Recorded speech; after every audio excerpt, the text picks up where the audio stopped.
नारायण जी को कोटि कोटि नमन। राधे राधे। आप सभी के अपने चैनल अमृत अंश में आप सभी का फिर से स्वागत है। आज मैं आप सभी को अनंत चतुर्दशी की पौराणिक कथा सुनाने जा रही हूँ। कृपया कथा को पूरा जरूर सुनिए। आप सभी को अनंत चतुर्दशी की हार्दिक शुभकामनाएं।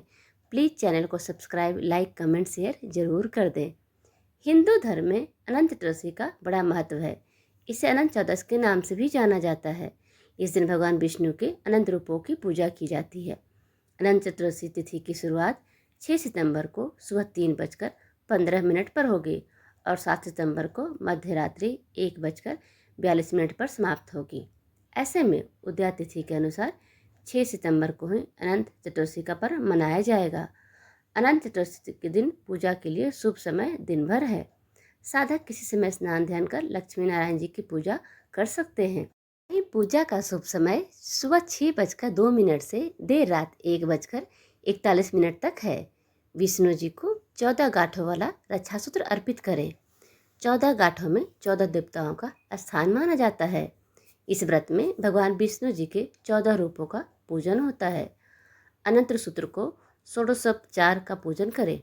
इसके बाद घी, तिल, मेवा, खीर से हवन करें। हवन के बाद दान पुण्य के काम करें। इस दिन ब्राह्मणों को भोजन कराना भी शुभ होता है। साथ ही केले के पेड़ का पूजन भी किया जाता है।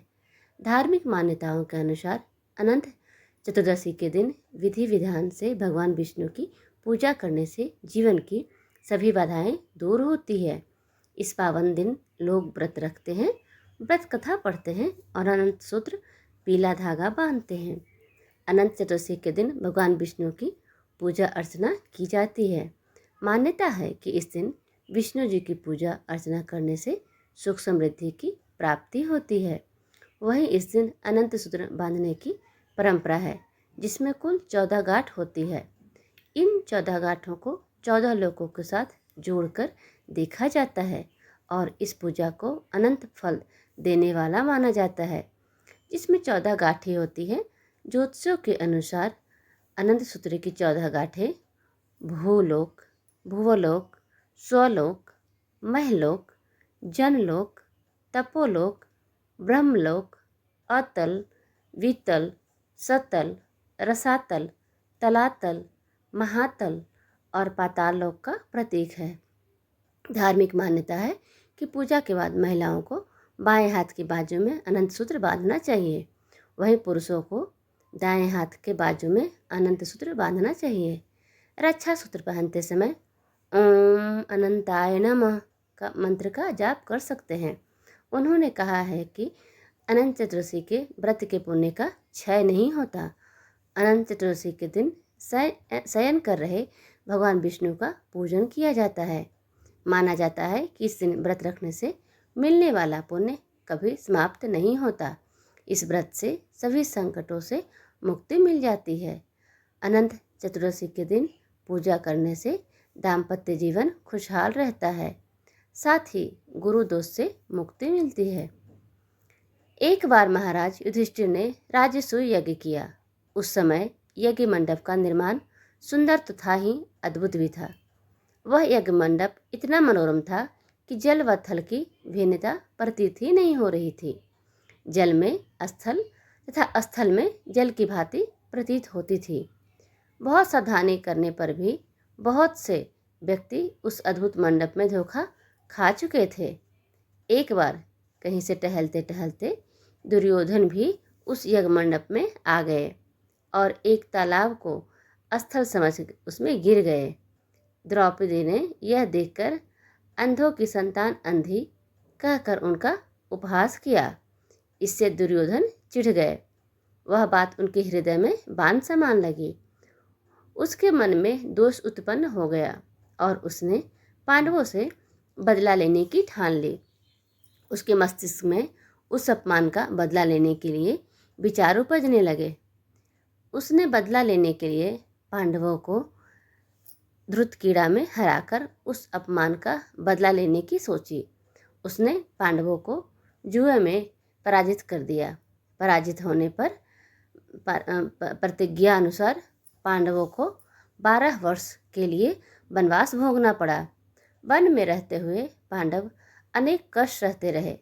एक दिन भगवान कृष्ण जब मिलने आए तब युधिष्ठिर ने उनसे अपना दुख कहा और दुख दूर करने का उपाय पूछा।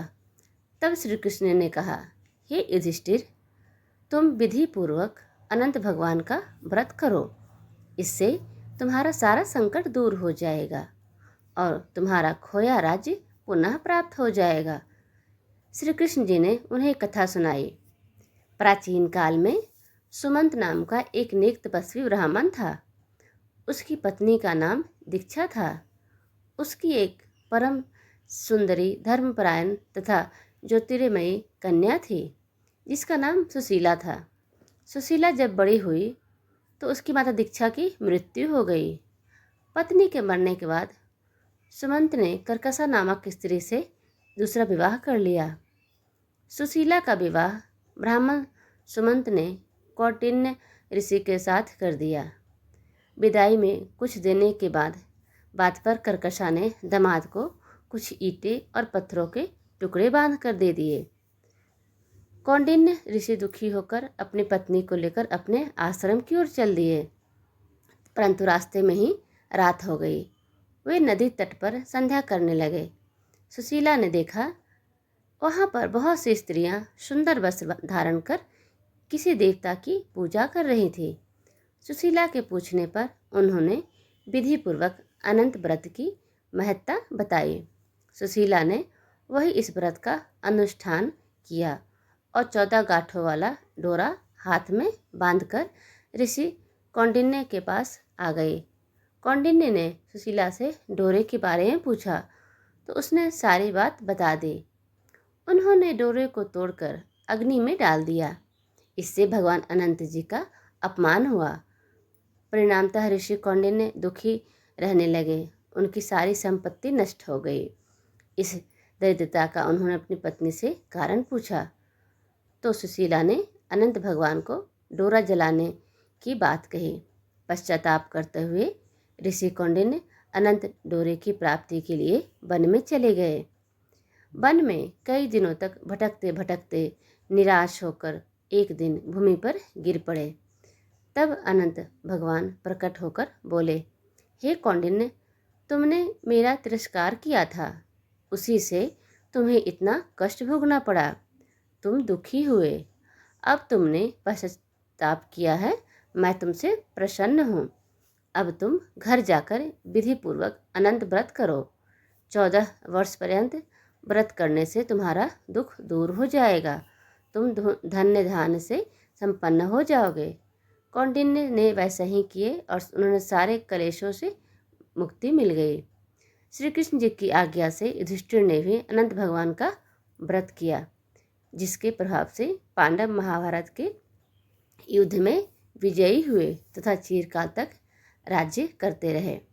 व्रत रखने और श्री विष्णु सहस्त्रनाम स्रोत का पाठ करने से सभी मनोकामनाएं पूरी होती है। धन्य धान, सुख संपदा और संतान आदि की कामना के लिए भी यह व्रत किया जाता है।